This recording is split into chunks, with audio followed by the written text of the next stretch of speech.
This is no longer our battle. I tried fighting you. It can't be done.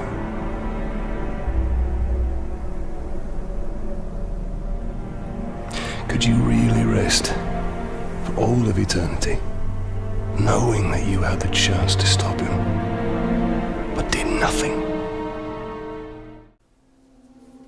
Hello everybody, this is Snarist, and welcome back to the channel. This is the continuation of my Middle-earth, Shadow of Mordor, no upgrade run, and this is part 17, The Power of the Wraith, and boy do we. So in the last one we learned more about what Brand actually is and the ability to brain control and manipulate the orcs into fighting for me, which is going to be useful when dealing with the hordes that you find in fortresses and when you have your own private little army that you make in stealth and in secrecy, or you use them as the brunt of your force to then brand any stray enemies that don't pay attention to you or break away from the rest of the squads or battalions or whatever you want to call them. And then you can slowly add more to their numbers. And that's all well and good. And even in this even in this challenge run, which didn't take me very long to do, I probably should have still utilized it a lot better. But in this one, this shows us the true potential of what our branding power can do in the form of taking control of captains' minds and turning them against their warchiefs, or sending them on ways to power struggles of their own. Whereas instead of having to interrupt captains in their power struggles, we now have to help them. And this sequence here can actually be rather tricky when trying to find Grublik, because not only do you have a lot of enemies and some tough variants with him as well, if you weaken him enough, he will pretty much immediately start running away, and he runs very fast. So the best thing to do is just keep in stealth as best you can, and to just start branding the enemies. The problem is, what you should have been doing instead of what I did, is you should have stayed to the edge of the ledges and used the attract function to stay in stealth and to try and drop down off the cliff and just use the attract function to bring them to you and stealth brand them. So that way, it would take a lot longer to do than what I did. But another solution you can think of is just, take advantage of the traders you've made and you let them deal with the brunt of the fight while you run and hide somewhere, and then take care of Grublik when he's on his own. Because if you can find a way to get your allies to attack Grublik on his own, but you take care of the bulk of the Uruks and you leave them somewhere else, and then you give them the slip and you run away and you go back to Grublik, then you can fight him pretty much just by yourself. Because Grublik isn't very hard to take down. He's pretty much the same on every playthrough. And luckily I've got a tough defender here who's able to take care of any of the other allies that this guy might have, but he's got none left. So you need to be careful that he doesn't kill Grublik by mistake, so immediately go to grab him, go for the interrogation, and so then you can command him to go and betray his own warchief. And this is where things get real tricky, because the warchiefs in this section of the game are very tricky. They're very tough. And they usually have like 3 or 4 bodyguards at most. So yeah, naturally I didn't really do much in the way of branding those captains to lead to betrayals. I didn't take them on many power struggles. I didn't really try to weaken the warchiefs by finding a really powerful warchief, targeting him first, and hopefully turning all like 3 or 4 of his bodyguards. Because if you can turn a warchief to your side and run away, then I'm pretty sure all of his followers, all of his captains that act as bodyguards will also come under your control.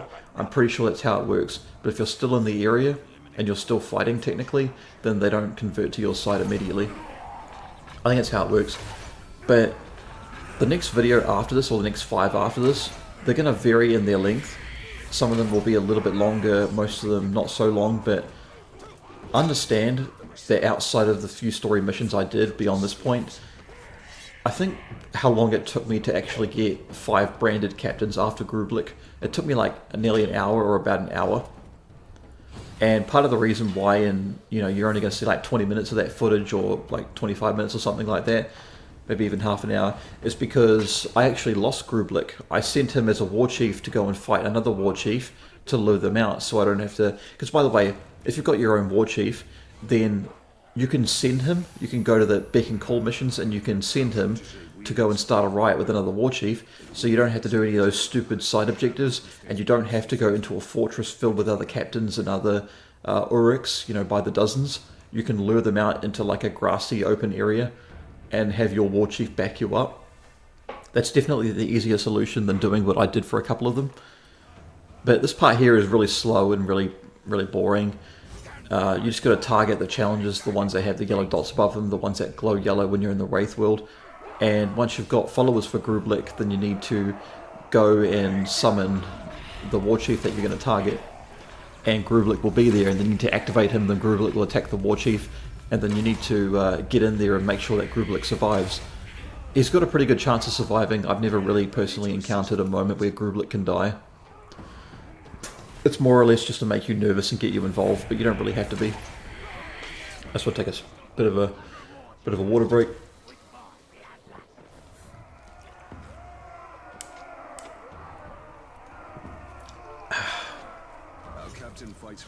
Does anybody else feel like burping when you drink a lot of water? Might be a problem with my stomach, eh? But yeah, that's more or less that.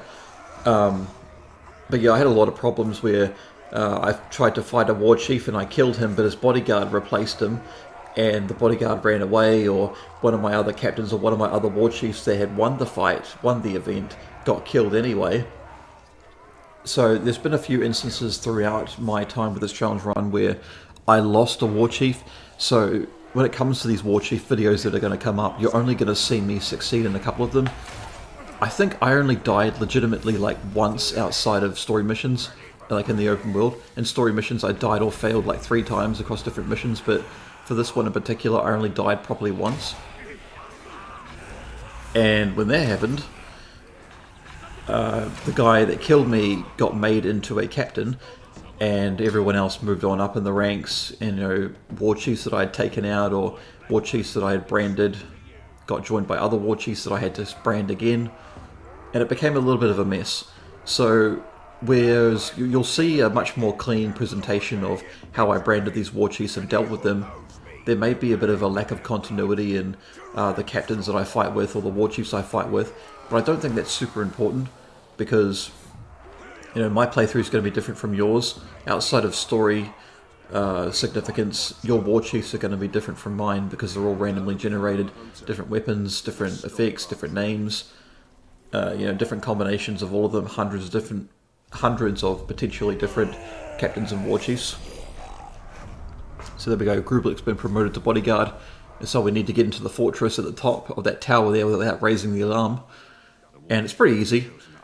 And I take a pretty long way through to get there. I just wanted to make sure that I got this worm here, because the the warchief has a bodyguard with him that isn't on my side, and I need to know more about him, so I'm pretty sure I get information on him.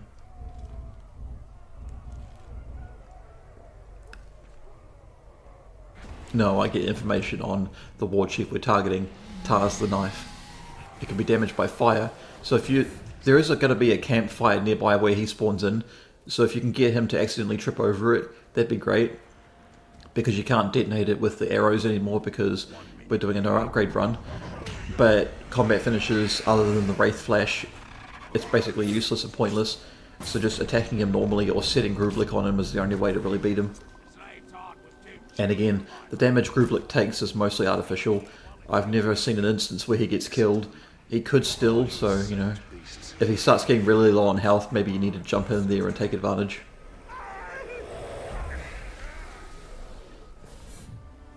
So yeah, if you see those little planks of wood down on the outside of the walls there, that's probably the safest way to go, but the tower's already right here, so I'm just going along the way here trying to make sure that archers get branded to cover my escape if I have to.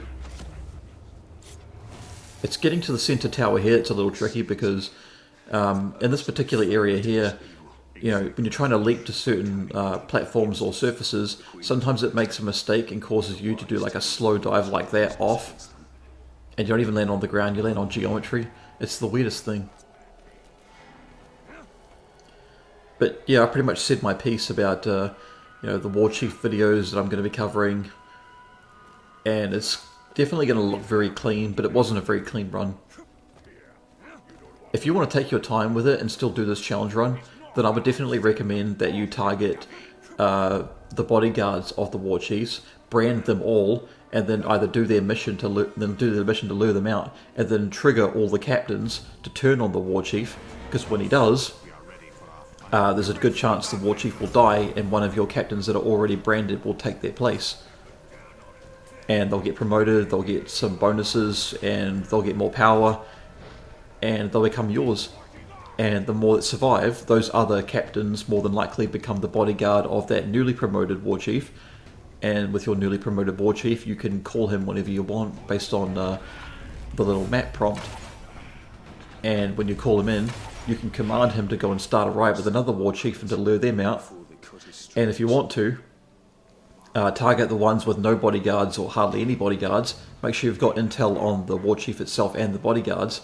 Take advantage of whatever their fears are, whatever their weaknesses are, and if you can turn them instead of killing them, then by all means make sure you turn them, because it's another ally that you could use.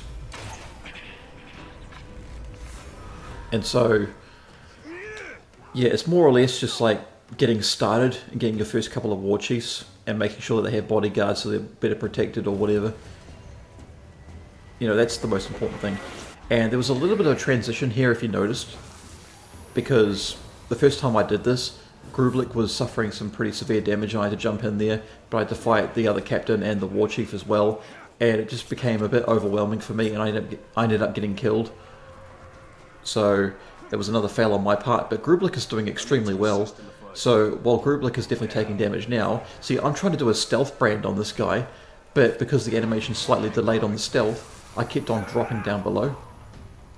But yeah, I'm trying to jump in there and take care of Tarz, or to wait till there's less allies backing him up, or taking shots at his face. But because he's invulnerable to ranged, I'm pretty sure, I just go in for a stealth kill, because he's not invulnerable to stealth, thankfully.